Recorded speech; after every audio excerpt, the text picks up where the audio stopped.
Hello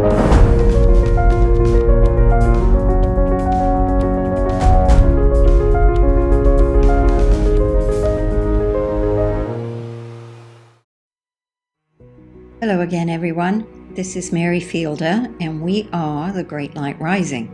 I talk about many things on this channel, but the thing that got me started in my healing business and all of this is Reiki.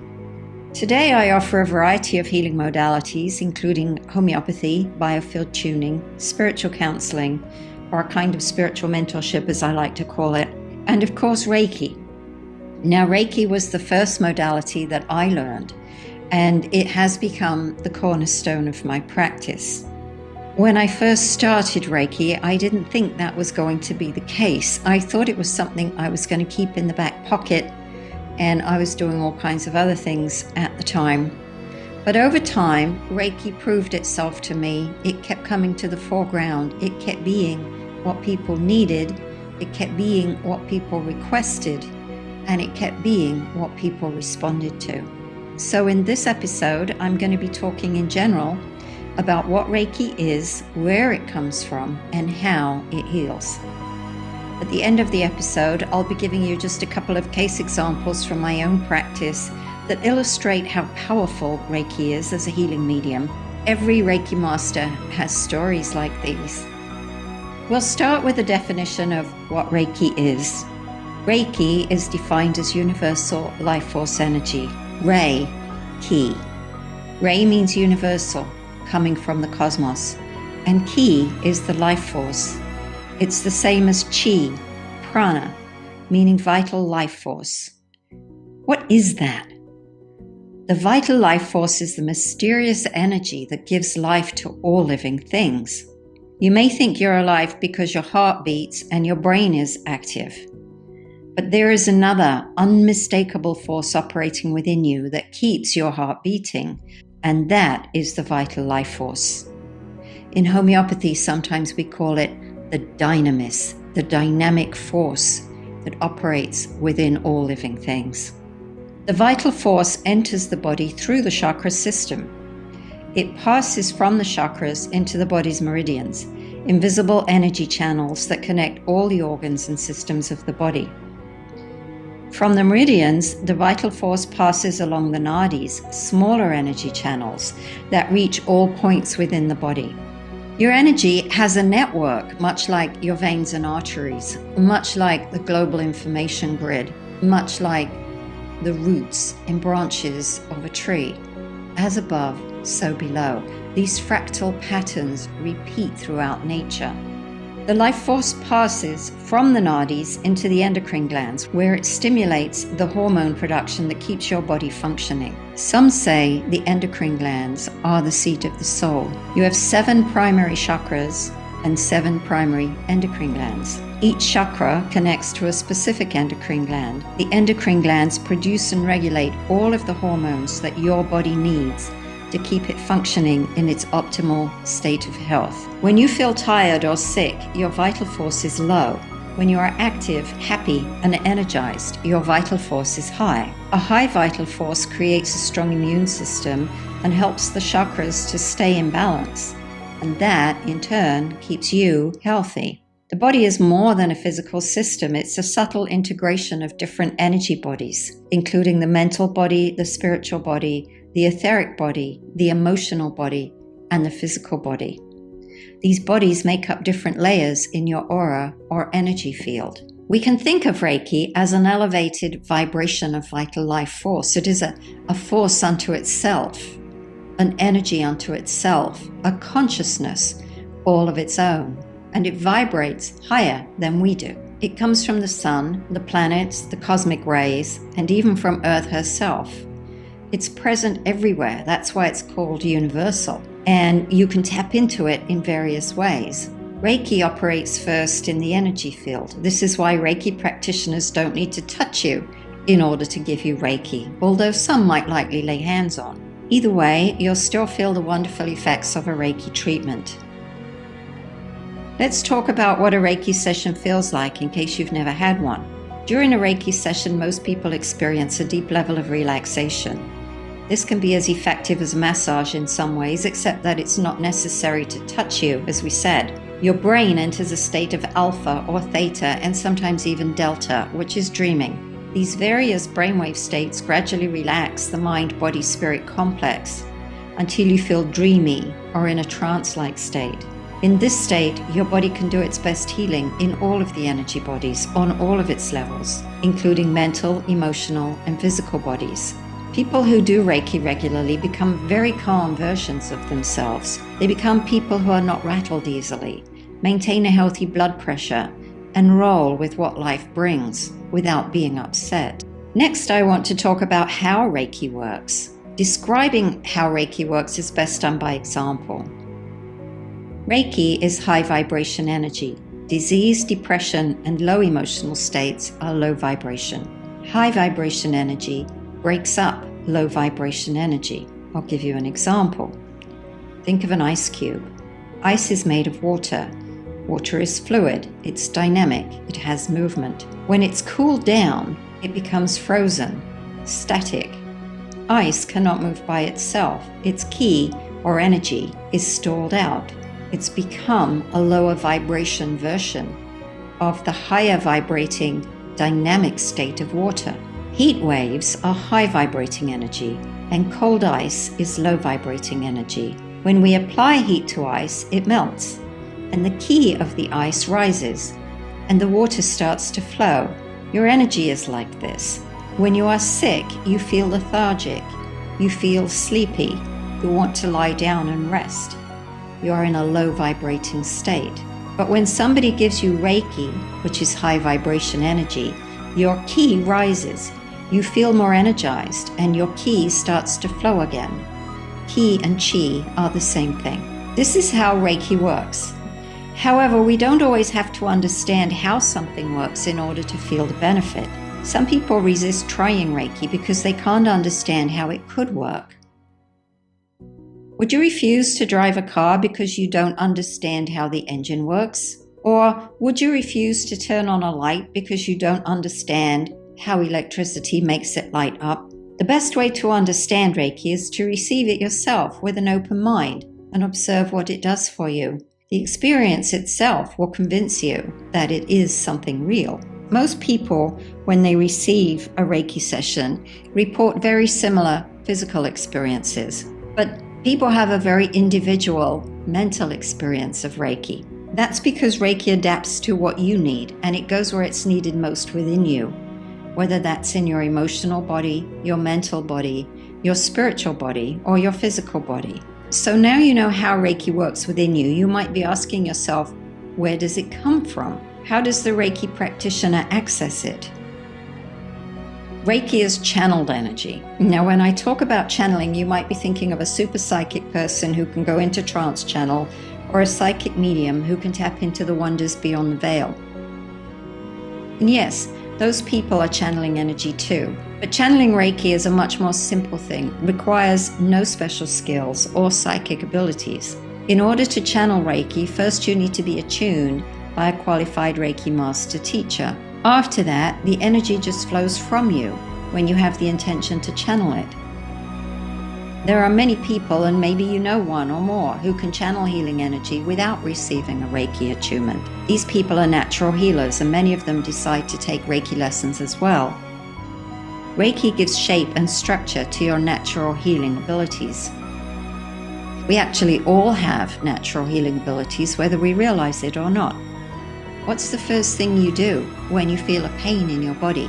Do you put your hand on it? This is a very primitive response that we all have inside to be able to give ourselves natural energy healing. So a Reiki attunement is actually not strictly necessary.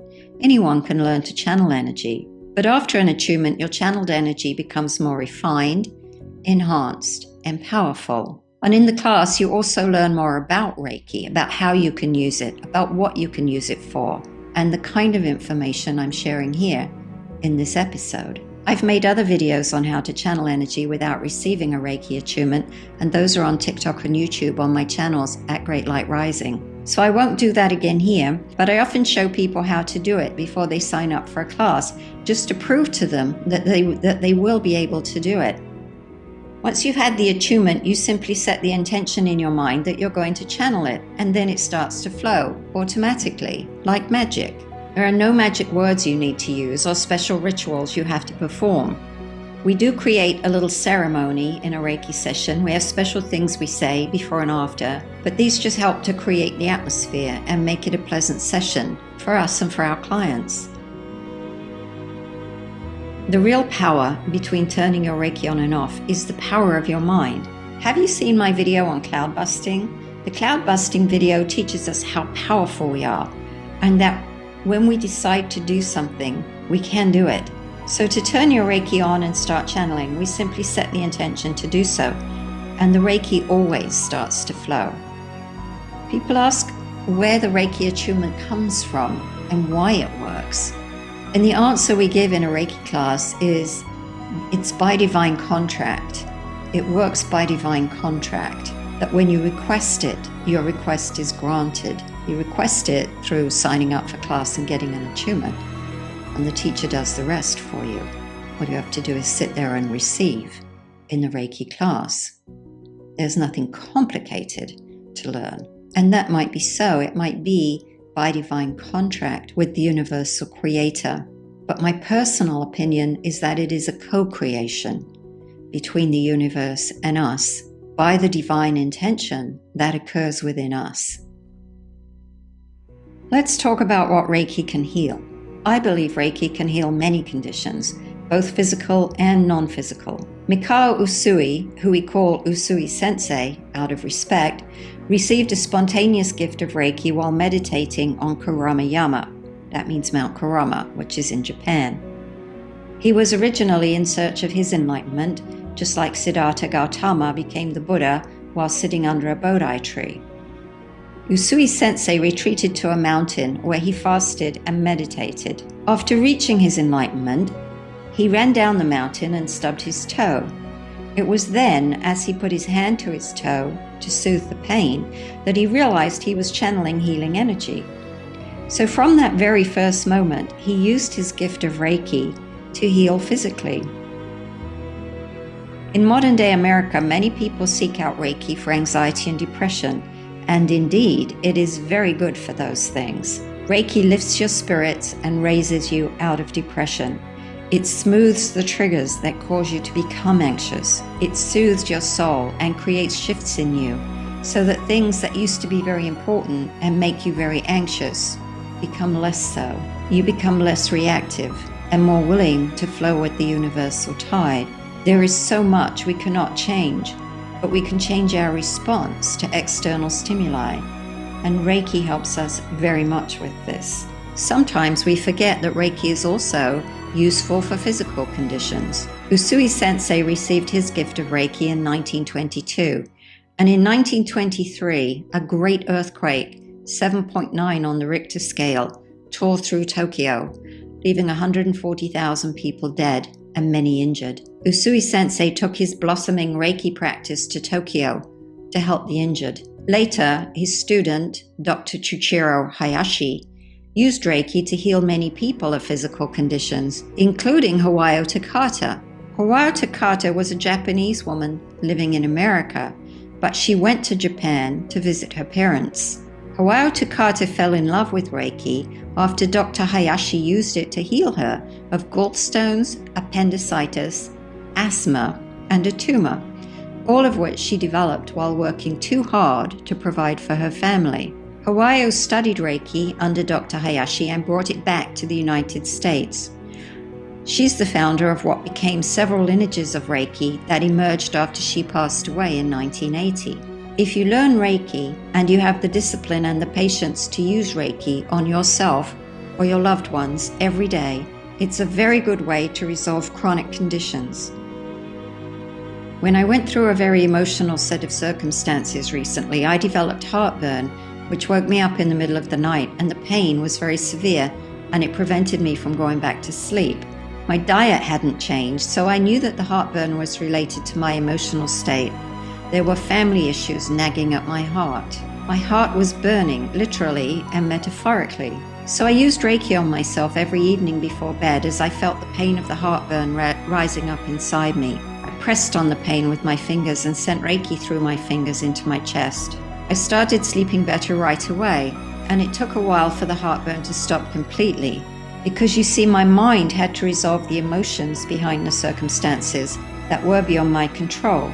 Using Reiki on myself, I was able to get myself back into balance, balancing out the heart chakra and the root chakra, which were both wobbling in response to my personal issues.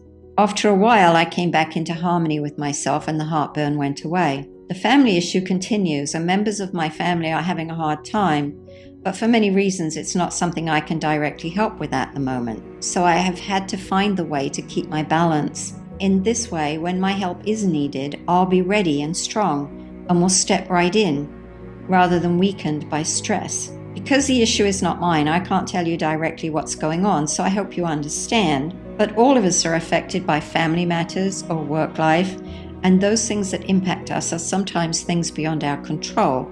Reiki is really good at helping get the right perspective and allowing us to flow with the circumstances, sending love to the situation instead of worry. Is there science behind Reiki, or is Reiki woo-woo? Let's answer that question. A lot of people say that Reiki is just the placebo effect, or they stay away from it because they think it's woo-woo or some strange work of the devil. Many of my Facebook posts have had very interesting responses by people telling me I'm inviting in the devil by practicing Reiki. And I've had many students afraid to take it to the next level because their very religious families gave them a hard time. My response to this is that people have been indoctrinated into fear through religious zealots who themselves were raised in fear of a cruel and punishing God. Reiki raises our vibration, and therefore dark, evil spirits flee in the presence of the light. Using Reiki is like showing the crucifix to a vampire in those old black and white movies. Darkness can't exist in the light, so those of the darkness flee from the light. Reiki is light. It's a high vibration. In my mind, it's that simple. Using Reiki to release negative spirits and negative energy in general is just like shining a light into a dark corner. Reiki lifts the spirits away gently. I don't know where they go, but we release them, as we say in Reiki, into the authority of God's love, and then God decides what's best for them. I'm not going to decide. There is, in fact, a lot of science behind Reiki, both how it works and how effective it is in healing. In this episode, I just want to highlight one single paper that's been floating around on the internet for some time. I found it a long time ago, and I'll put the reference on the screen and in the description below. You'll find many, many more papers, but I love this one because it's so well written. The paper's called The Science Behind Reiki, and it's written by Bernadette Doran and published by Equilibrium Energy Plus Education in Chicago, Illinois. Here's a quote. Pulsing magnetic fields can jumpstart the healing of tissue, bone, and other parts. I'll just interrupt myself here and say that there are many hospitals that use Reiki because it's been proven to improve healing after surgery and healing after chemotherapy and radiation treatments. So getting back to the quote then, in the 1970s, biomagnetic research showed that certain magnetic fields could stimulate the growth process in bone fractures that resisted healing. Soon after, the FDA approved pulsing electromagnetic field therapy, PEMF, for bone healing, in which wire coils placed near the fracture induced electrical current flows in the bone. The necessary frequency range is 7 Hz. I'll just interrupt myself again here and remind you that 7.8 Hz is the Schumann resonance, the frequency of Earth herself. And indigenous peoples in the days before modern medicine would lay on the earth when they needed healing. You will still see wolves and other wild animals and even horses and dogs lying on the ground, on the earth, when they need re-energizing due to illness or overexertion, because those energies feel a healing. It's instinctive. Back to the quote then. Pulsing magnetic fields from the hands of Reiki therapists are in the same frequency ranges that are optimal for stimulating tissue repair. Biologically optimal levels of electromagnetic frequencies for stimulating human tissue repair are in what's called the extremely low frequency, ELF, range. They've been documented as 2 cycles per second, that's 2 Hz, for nerve regeneration, 7 Hz for bone growth, 10 Hz for ligament repair, and 15 Hz for capillary formation. Dr. John Zimmerman measured the magnetic field frequencies of Reiki practitioners and other energy therapists while they worked on clients, and he found that they all emitted ELF frequencies from their hands. Now, as an aside, I'll tell you that when we give Reiki, we can feel the energy flowing in our bodies and especially in our hands. I personally see the energy coming off my hands as white light energy. It looks sort of smoky in a soft light, like white billowing steam coming off my hands. Sometimes it takes color, like gold and silver, if there's light coming into the room. And sometimes I see it as scintillation. You know, like when you're driving along a straight road and the sun is shining and you see those wavy lines in front of you. That's what I see when I'm giving Reiki in broad daylight. And I can direct it by moving my hands. I can make it go where I want to, whether that's over the whole body or targeting a spot on the body where I sense a block. Back to the quote regarding the ELF frequencies coming from the hands of Reiki practitioners, the range of that field was 0.3 to 30 Hz, the same range of frequencies associated with healthy tissues and organs. The frequency occurring most often in the hands of energy therapists was 7 Hz, the same frequency as the PEMF device approved by the FDA for stimulating bone growth. So you see, there is science. Now the magic is that the therapist has no idea or any conscious intention of what frequency to emit from their hands. We don't do this consciously. We don't know. We just put our hands out, make the decision to channel Reiki, and it starts to flow. In my Reiki practice, I simply say these words: may I be a clear and crystal channel for the Reiki energy to flow through. And Reiki then does all the heavy lifting. The magic of Reiki is that it understands exactly what each individual needs to heal from and where to direct the healing. Magic, by the way, by my definition, is simply metaphysics or quantum physics that modern science has not found an explanation for. There is no such thing as woo-woo. There is only science that we cannot yet explain in our Western, peer-reviewed, and dare I say somewhat controlled model of science. In my classes, I teach that Reiki is love energy, the highest vibration in the universe. Love is light. Where there is light, there can be no darkness, and where there is love, there can be no fear. If you are experiencing love and fear at the same time, then you are not experiencing what we might call universal love, the cosmic love of the universe. Instead, you're experiencing an egoic love, a human love that is bound to the human experience rather than the cosmic experience, for the ego holds a lot of fear. Reiki helps us heal the ego so that it is no longer afraid. We don't have to denigrate or subjugate our ego because our ego serves a useful purpose. It's our ego that governs the human experience.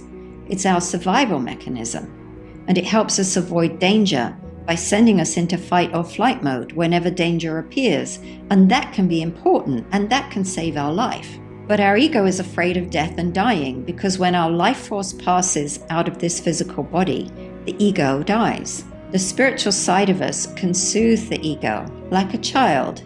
There, everything will be okay. Because we don't actually die, not spiritually, we simply transform. When we understand this at the core of our being, then we can heal the ego from its fear and move into cosmic or universal love, where there is no fear. At this level, we can leverage the love light within us, as well as the love light within Reiki, to heal others. That is why people who are so full of love are so good to be around, even if they don't do Reiki, and even if they are not overtly healers. It's very healing to stand in the aura, to be in the presence of someone who is connected with the love light that we all have within. I talk about it in some way or another in most of my videos because that's the mission of this channel, Great Light Rising, to help each of us find that light within, which has always been there, and some of us leave it untapped, while others seem to connect to it more easily. Perhaps the most interesting and fascinating thing about Reiki is that you don't have to be present with someone for Reiki to work. You can send Reiki to someone at a distance. They can be anywhere in the world and still receive the Reiki. This is because of the web of interconnectedness that connects all things. Einstein called this spooky action at a distance. When you push with intention on one part of the web of interconnectedness, the ripple is felt across the fabric of space-time. This has been described as the phenomenon in which the wind might blow in New York State and the butterfly flaps its wings all the way in California. If you think about someone long enough, you may get a phone call out of the blue and they'll tell you, "I was thinking about you." We have all experienced this sort of synchronicity because we are all entangled in consciousness. There's a theory in metaphysics that we have several chakras above our heads, out in the auric field, and the last one, some call it the 12th chakra, is the one we all share. This is where we are all one. A lot of people don't believe in Reiki, and many more people don't believe in remote Reiki. Believing or not believing is irrelevant to me. You have only to experience Reiki to know it's not the placebo effect, and you have only to experience a remote Reiki session in order to know that you really are receiving Reiki. Now, it is possible, since we control energy through our conscious intention, to block the Reiki and say, "No, I don't feel anything." This is completely possible. So if your mind is made up against something, anything, not just Reiki, it's hard to convince you. But those who come to Reiki with an open mind, with a willingness to heal and a receptivity to its healing power, those people get good Reiki sessions, whether they are in person or remote. So I say, try it and make your own mind up. Don't dismiss something because you are locked in a belief you have been raised into. Let Reiki break open your belief system and show you this wonder of the world. How does remote Reiki work? This is perhaps the hardest question to answer. I can't answer it directly, but I can give you an idea, and maybe the physicists or researchers among you can refine the answer. Think about your cell phone. Your cell phone contains an antenna. The antenna listens for signals. When signals arrive that are relevant to your phone number, your phone rings.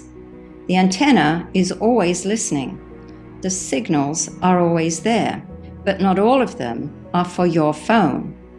Most of the signals in the airwaves are for other people's phone, or for TV channels, or for radio stations.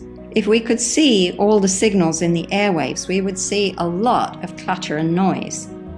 But the individual antennas, listening for specific signals, can pick out exactly what's meant for them. Your cell phone receives a signal from a cell tower.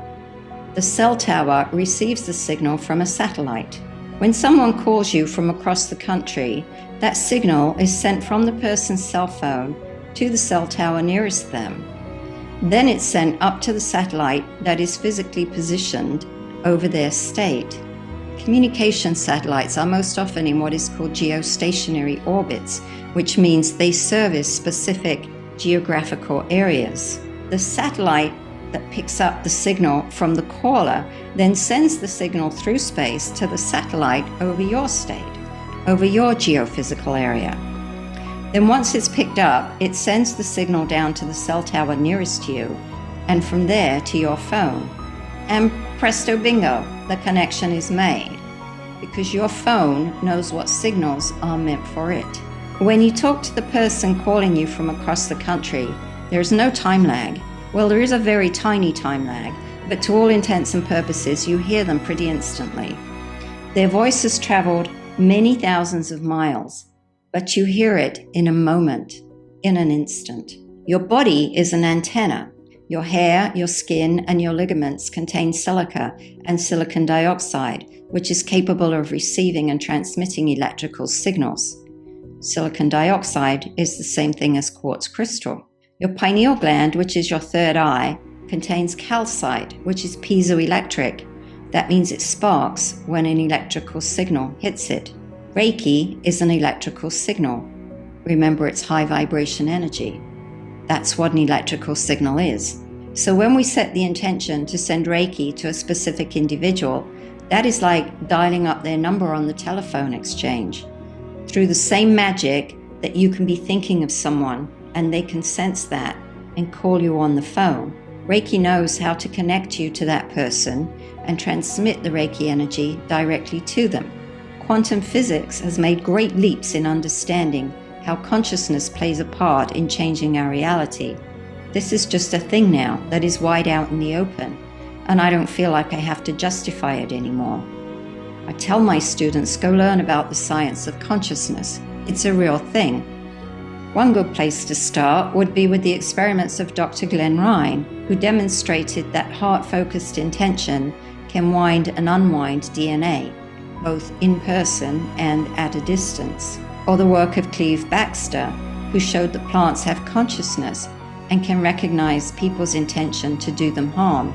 He demonstrated this by hooking up a lie detector test to plants. A lie detector measures stress. When a plant feels threatened, it feels stress, and the lie detector responds. Then there is the work of William G. Broad, who demonstrated that humans can influence other humans at a distance through their conscious thought. And not to forget the legacy of bent spoons that Uri Geller has left for us to ponder. Believe it or don't believe it, there is lots more out there too when you go looking for it. Belief and non-belief are irrelevant against truth. If something is true, it doesn't make it less true because you don't believe it. But the truth sometimes hides in the shadows until humanity is ready to become aware of it. And those who demand scientific proof might be lagging behind in their perception of reality over those who are able to suspend the disbelief and go along with their intuition or heartfelt perception that is not always aligned with the latest scientific theory. So I want to talk now about two of the most amazing cases I've experienced in my practice. It was hard to choose actually because there have been many amazing results, some of them physical and some of them non-physical. The first one I'll talk about was actually not me. I was there, I was present, but I was not the primary healer. My Reiki level 1 and 2 students were the primary healers. I chose this case because it just goes to show you the power of Reiki is not necessarily in the healer, but in the Reiki. And in the interplay between the Reiki and the person receiving the Reiki, showing their willingness and determination to heal. Healing is not an easy journey. It's one of the hardest things you'll ever do. There are twists and turns, and having to deal with very emotional issues, deep trauma, and powerful forces operating within the family, and indeed within your own mind. What I've always loved and respected about Reiki is that it chooses the most gentle route. This can take time, but the healing is more lasting because of that, and also more gentle. You know, it's possible to become healed and then regress. This is why they talk about remission in cancer rather than cure. If the root cause of the illness is not addressed by the person suffering, then the illness can come back. That's true in all forms of healing. Reiki, though, as well as the other modalities that I have chosen, get deep down to the root cause and effect profound changes within the person so that they can truly move on in a new and more uplifting direction. This means it's less likely for conditions to regress or reappear within you. So, in this case, I had a student. She had taken my Reiki 1 and 2 class before, and now she was coming back to take it again with her mother. I understood that she was simply eager to be there as moral support for her mum. This often happens, and so I didn't think anything of it. During our normal hands-on practice, my student, I will call her Jennifer, that's not her real name obviously, she was on the Reiki table receiving Reiki from 2 other students. All of a sudden, she had the need to get up from the table in the middle of the practice session before we were done, and she went to the bathroom. She stayed in the bathroom a long time. We weren't quite sure what was going on. Many minutes passed. Eventually, she came out from the bathroom and rejoined the class, She was not looking well, and she complained that her stomach was upset. However, she finished the class with her mum and went home. That week, just a few days later, she called me on the phone. She was very excited and happy. None of us knew in class that she'd been diagnosed with a tumor. A doctor had performed an MRI which showed the tumor, and she was scheduled for surgery that week to perform a biopsy in order to determine if the tumor was cancerous. In her heart, she knew that it was, because she had had cancer before. So this, she suspected, was a return of the cancer. She had already undergone cancer treatments a few years earlier. She told me that she'd been doing a variety of things to heal herself, including visualization meditations and taking supplements. And this is always key, not what you do, but that you are showing the universe you are being proactive in your own healing. Some people will just lie back and expect the Reiki to work, like when you go to the doctor and you take a pill, and the pill is supposed to heal you, except pills mostly don't heal you. They just give you side effects and suppress your illness. But when you show willingness that you're doing various other things, and often it's quite important to be taking some targeted supplements or being on a special diet and things of that nature. But when you do that and you combine it with Reiki, the effect can be truly powerful. But it was on the Reiki table that she received the true healing. So she'd had an MRI. Prior to the Reiki class, the doctor had seen the tumor for him or herself, identified it, scheduled the surgery. Just prior to the surgery, gave her another MRI, and in that MRI could find no trace of the tumor. It was completely gone. So in the end, she didn't need the surgery at all, and the cancer was gone. So, I'll just underline once more that was not me giving her Reiki. It was my Reiki 1 and 2 students in a class where people were just learning Reiki for the first time. Also, she'd been working on her own healing mentally as well. This was not a random event. It was the culmination of her willingness to confront her illness and do whatever it took to heal. In fact, that turned out to be the real reason why she took the Reiki class again. I suspect her mother was actually there to give her moral support rather than the other way around. Spontaneous healings are not the norm. They don't happen to everyone, but they are not uncommon either. Jennifer went on to become a Reiki Master, and then she was able to bring this kind of healing to other people. I have several cases of this kind of story, and so do many Reiki Masters. The second case I want to talk about is very different.